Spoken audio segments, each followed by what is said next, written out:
filming now. The hitting stance, all right? This is Coach Eisberg. We're going to teach our players to start in the back of the box and the back of the line. There's no reason, in our opinion, to start any place else. Give our hitters plenty of chance to recognize what type of pitch it is and where it's at. So we're going to start in the back of the box. He's going to start the white stance, as you noticed. Neutral stance. Athletic. Feet are pretty much in line. But I don't like them to be closed. They have a hard time at the inside pitch. I don't like them to be open because they have a hard time going the opposite field that way. And a lot of times, if you start open, they'll dive into the ball and still have a hard time with that inside pitch.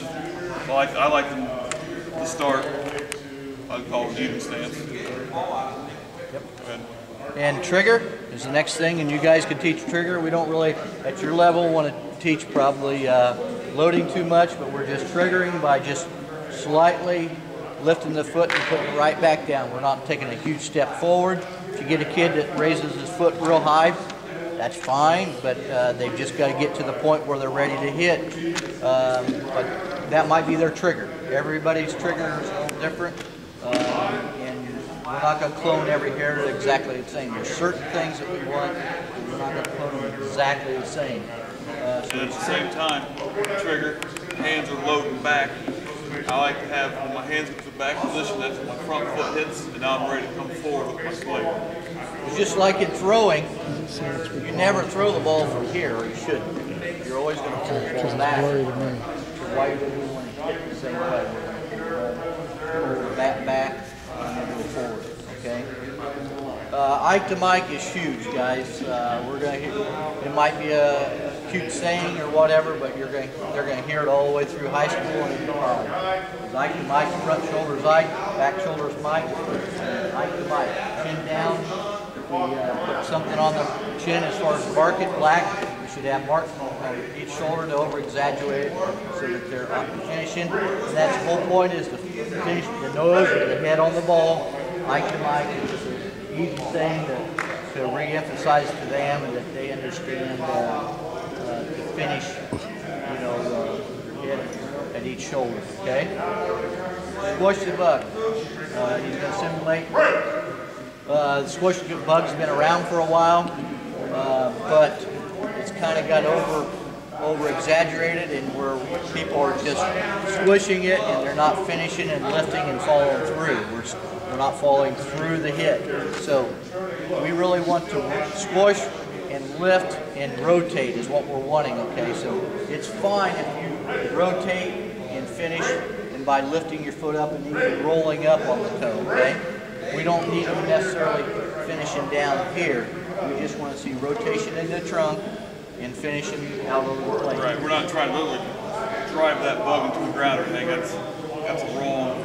Until I heard a better phrase for it, but we're just trying to rotate that rotation on the back foot. We don't want to push it into the ground without taking place before hips. Okay. Belly button to the ball, same thing. Trying to get the where that belly button is going to end up is where you're going to drive the ball. Belly button straight forward, we're going to drive the ball through the pitcher. Okay, the belly button ends up too open right, we're going to end up pulling the ball. If it's open, we're going to go down the third base line. So we're trying to open those hips, get the belly button out where we can drive the ball up the middle. Where then if we do make a mistake, a little late, a little early, then we're in the gaps where we really want to be, okay? Scratch the back.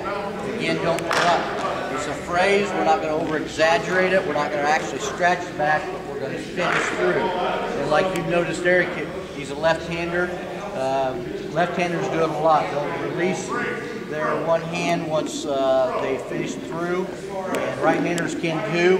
We prefer to have their hands together through the hitting zone. A lot of coaches will say finish with both hands. The big thing is you finish. If you release afterwards and you get your rotation, you're saying that's okay now. Okay, so but the big thing is finish through. Finish your swing. So many times the kid will just stop it right here and not finish anything else. Okay? If it's a two-strike swing, we change everything once we get into two strikes. You want to go into that right now? Well, let's talk a little bit. You hear a lot, they say keep the hands inside the ball. What they're saying by keep the hands inside the ball is I'm leading with the knob of my bat. The knob of my bat is pointed straight to the pitcher, and I'm going to extend out here in front of the plate to make my contact point. A lot of kids, what we call cast their hands, they'll extend right here, and this causes a slow bat. They won't get much pop on the ball. And like kids, a lot of times fouls it back, fouls it back, fouls it back. It's just doing this right here. Or he'll just swing, a lot of times he'll swing underneath the baseball too. If he casts his hands, he'll cause him to swing under the ball a lot. So what I want to do is throw here, knob to the pitcher. The bat head is 3 to 4 inches from my shoulder at this point. Then I'm extending the pop the ball right out here in front of the plate. And I really think this is one of the most important things to hitting is keeping your hands inside the ball, along with Ike to Mike. That way we're not, a lot of people look right out here when they go to swing. Keep them right in there. Some of the best hitters I've seen, if you took if they rotated on an axis that went straight up and down through their head does not move at all through the entire time. Knuckles and hands on the bat.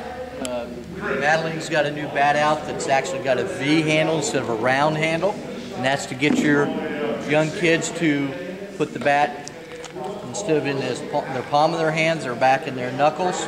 Line the knuckles up, okay? So that's what we're trying to do is get the knuckles lined up. That gets the elbows in a little bit instead of out.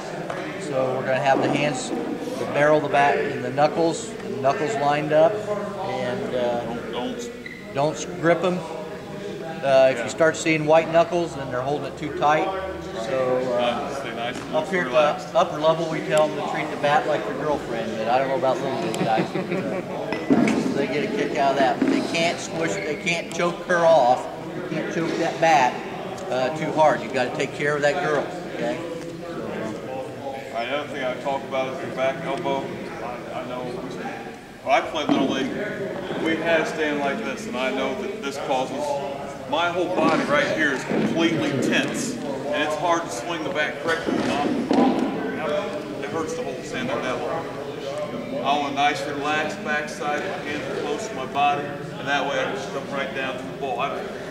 We have a couple of kids that really want to do this, and they're the ones that end up in this position down here where the elbow drops down, they're swinging underneath everything, and have a hard time. And I think one of the kids, I've even done this to him, which is kind of extreme, but I have him, he's standing just like this now, his elbows are almost touching, and he's not putting a lot of pop on it yet, but he is now swinging the bat level and hitting the ball. And so, baby steps. The one that we talked about earlier, though, is we try to correct the swing. Talk about one thing, maybe two. Don't talk about 10 things, because as a person, if someone walked up to you and said you're doing, and they just start naming things, you get frustrated real quick if you're doing 10 things wrong. Work on one thing, maybe 2 things, and let them get that right, and then approach something else. I mean, when someone come tell me that I've done, they start going off on things I can't do right. I mean, what's that do to your self-esteem? To me, it's like, oh, talk about putting me in my place. So once they fix something and they can see the results from it, it's easy to move on to the next thing. If you give them too many things, and they kind of get frustrated. So you got to keep them encouraged and